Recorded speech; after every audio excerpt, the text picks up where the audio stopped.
বিসমিল্লাহির রহমানির রহিম।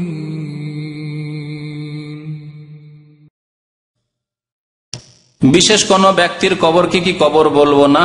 না, প্রত্যেকের কবর কবর।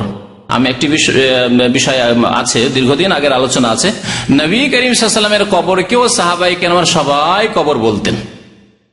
আবু বকরের কবরকে কবর বলতেন, ওমরের কবরকে কবর বলতেন, সবার কবরকে কবর বলতেন। সুতরাং আল্লাহর নবীর কবরকে রওজায়ে পাক বলা বিদাতি কথা, আর পীরদের কবরগুলিকে মাজার বলা বিদাতি কথা, আর গরিব মিসকিনদের কবরগুলিকে কবর বলা শুধু ভ্রান্ত কথাই।